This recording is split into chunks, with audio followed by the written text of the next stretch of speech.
একদম লাস্ট মুহূর্তে আমরা বাণিজ্য মেলা কেমন দেখলাম, বাণিজ্য মেলায় গিয়ে কি কি করলাম, সে সব কিছু কিন্তু থাকবে আজকের এই ব্লগে। এবার তোমরা কারা কারা বাণিজ্য মেলার একদম শেষ সময় গিয়েছো সেটা কিন্তু অবশ্যই আমাকে কমেন্টে জানাবা। সো চলো বেশি দেরি না করে ব্লগটা শুরু করে দিই। হ্যালো, আসসালামু আলাইকুম এভরিওয়ান। আশা করছি সবাই ভালো আছো। তো ওই দিন হচ্ছে আমরা চলে গিয়েছিলাম বাণিজ্য মেলায়। তোমাদের ভাইয়া হঠাৎ করেই সকালবেলা ফোন দিয়ে বলল যে আমাকে রেডি হয়ে থাকতে, আমাকে নিয়ে বাণিজ্য মেলায় যাবে। আমি তো এটা শুনে অনেক খুশি হয়ে গিয়েছি। তোমরা সবাই জানো যে আমি এখন আমাদের বাসায় আছি, এর জন্য হচ্ছে কোনো প্রস্তুতি ছাড়াই সেদিন তাড়াতাড়ি করে চলে গিয়েছিলাম তোমাদের ভাইয়ার সাথে বাণিজ্য মেলায়। যেহেতু একদমই লাস্ট মুহূর্ত, এই সময় ভিড় থাকবে এটাই স্বাভাবিক। তো আমি গেট দিয়ে ভেতরে ঢুকে নিচে তাকিয়ে একদমই অবাক হয়ে গেলাম। এখানে এত টিকেটের ছড়াছড়ি অবস্থা ছিল, মানে কি বলবো, আসলে সবাই এখানে ফেলে ফেলে চলে যাইতেছিল, এটা যদিও একদমই ঠিক না। তো আমি এখন গেট দিয়ে ভেতরে ঢুকে গিয়েছি। কদিন ধরেই আমার মনটা অকারণে অনেক খারাপ ছিল। তো তোমাদের ভাইয়া যখন হুট করে ফোন দিয়ে বলল যে আমাকে বাণিজ্য মেলায় নিয়ে যাবে, আমি অনেক খুশি হয়ে গিয়েছিলাম আসলে, যেটা আমি বলে বুঝাতে পারবো না তোমাদের। তো আমি ভেতরে ঢুকে জাস্ট দেখি এত ভিড় এত ভিড়। আসলে এইবারই আমার একদম বাণিজ্য মেলার শেষ সময়ে আসা। এর আগে আমি কখনো একদম শেষ সময়ে আসি নাই, সবসময় মিডলে আসছি, আর না হলে প্রথমে এসেছি। এমন ভিড় দেখে আমার মনে হইতেছিল ঈদের দিন, আসলে যেরকম হয় আর কি। আমার কাছে ভালোই লাগতেছিল, অনেক এনজয় করতেছিলাম।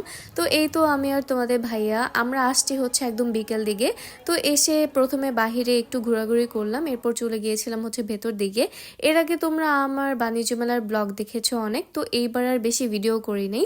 এবার জাস্ট আমি তোমাদেরকে দেখাবো যে বাণিজ্য মেলার শেষ সময় কত মানুষ থাকে। এর আগেও যখন আমি বাণিজ্য মেলায় এসেছিলাম কয়দিন আগে, তখন আমি হচ্ছে এখান থেকে ছোট একটা ব্যাগ নিয়ে গিয়েছিলাম। ওই ব্যাগটা আমার আম্মুর অনেক পছন্দ হয়েছিল, তার জন্য ভাবলাম এবারও একটা ব্যাগ নেই। তো এরপর চলে গিয়েছিলাম থাইল্যান্ডের শপে। এখানে এসে এই ক্লিপটা দেখে আমার একদম ছোটবেলার কথা মনে পড়ে গিয়েছে। তোমরা কারা কারা ছোটবেলায় এই ক্লিপগুলা মাথায় লাগাইছো এটা কিন্তু আমাকে অবশ্যই কমেন্টে জানাবা। যাই হোক, তো এখান থেকে আমি কতগুলা ক্লিপ দেখতেছিলাম আমার ভাইয়ের মেয়ের জন্য। তো এখান থেকে একটা ক্লিপ আমি নিয়েও যাই। একটু সামনে আগাতেই দেখি এখানে রামেনের একটা শপ। আমি গতবার এসে রামেনের শপ দেখি নাই, এর জন্য ভাবলাম যে এবার গিয়ে দেখি যে আসলে কি কি অফার দিচ্ছে। অ্যাজ অলওয়েজ বাণিজ্য মেলায় দামটা সবকিছুর একটু বেশিই থাকে, তো এইখানে রামেনের ক্ষেত্রেও এরকম কম ছিল না। তো আমি দাম শুনে আমি বলি ভাই আমি চলে যাই, বাই বাই। তো এরপর একটা বাইক দেখে এখানে শয়তানি করতেছিলাম। এরপর সামনে এসে দেখি 100 টাকা করে এখানে পুতুল বিক্রি করতেছিল। এখানে অনেক ধরনের পুতুল ছিল, বাছাই করে নিতে পারলে অনেক ভালো হবে।